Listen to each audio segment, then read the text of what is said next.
How's it going? This is Hellbent, and I'm back with another update with my game development. So last night I ended up adding in the ship's bombing sequence. But before I jump into that, I'm just gonna let you know that I've thought of it, and I have the feeling that this name seems a little bit too ambiguous to me. So what I'm gonna do is I'm actually gonna go over the thumbnails for this video by the time I upload the next video, and I'm going to change them to reflect more about the fact that this is creating games rather than just talking about games or whatever, or talking about AutoHotkey in that you would use in games. So just be aware of that the next time you see one of these videos, the thumbnail is going to look a little different. So just keep that in mind. Alright, so let me show you what I have. So one of the things that I've added is not just the ability for it to drop the bombs, and that is I actually made a little interface or a control panel so I could actually control things on the fly and test out different things on the go. So let me just add in a ship.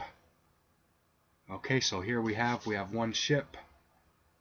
Let me change its reload time so it stops dropping bombs.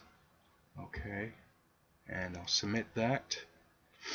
Alright, next I'll add in, I haven't done all the details for the ships because this was about the bombing, but I have it so that way I can add in a few extra ships if I want. But like I said, this is definitely not the final cut on this. So I'll just reduce that back to 1. I can adjust the speed of my ship, make it zip across the screen at Mach speed. Right, let me see. Okay, I can change the odds of it dropping a bomb and the amount of time it has to wait before it can actually test the odds. So let's change that. And then I'll add some sound. You're not going to be able to hear me once I start the sound. So I'll mute it as soon as I'm done with a payload. Here, let me change this to a high number for a second. Get rid of those bombs. Alright, so I had to do some trickery to actually get the sound to work properly, because if I just did it the normal way, each time a bomb would fall, it would interrupt the sound if there was any other sounds already playing. So I had a little workaround to get around that. But yeah, so here I'm going to turn on the sound, and I'm not going to talk for a minute.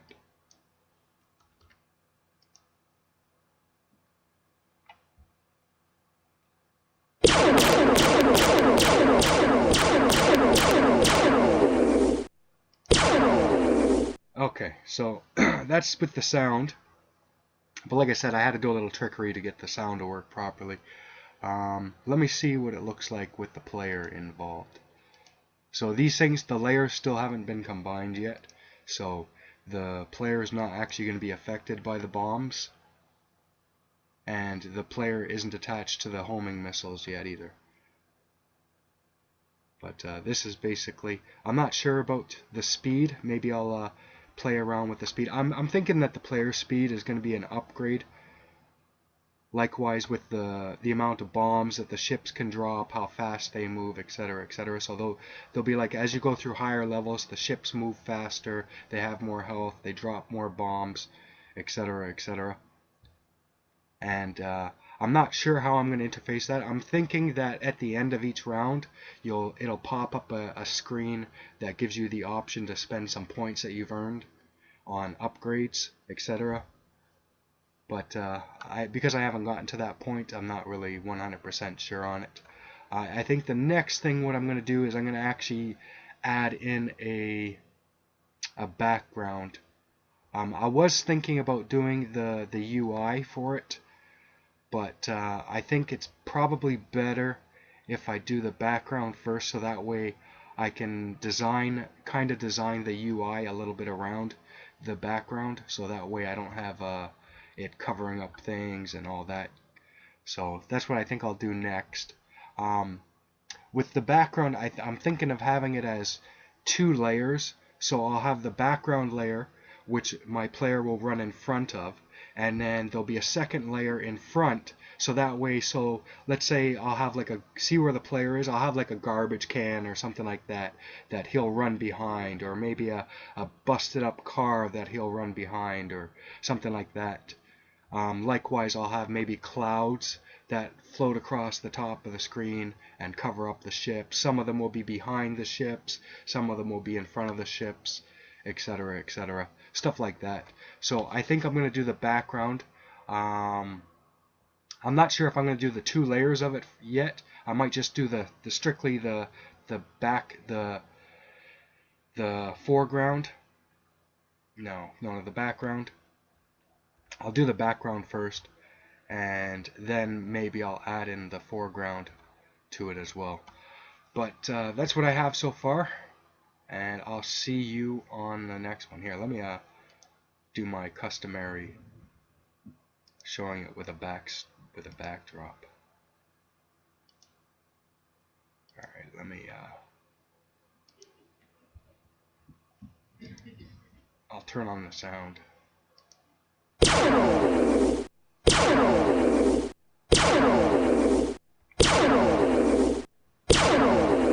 Oh yeah, one last thing. So what I'm thinking about with the damage is my character is going to have a set amount of health. So let's say for example it's 500. He has 500 health. What I'm thinking is that if he's directly inside the blast, it takes off. I think it's 80 because there's 8 it cycles through 8 different animations. So let's say if he's in the middle, it takes 80, and if he's within it, for the next animation it'll take another 70 off, and then if he's in it for the next animation it'll take another 60 and 50 and then 40 and then 30.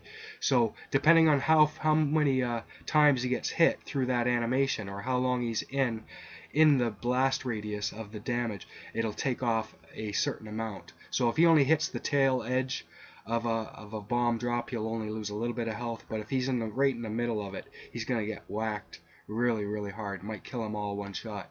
So that's what I'm thinking about with that. But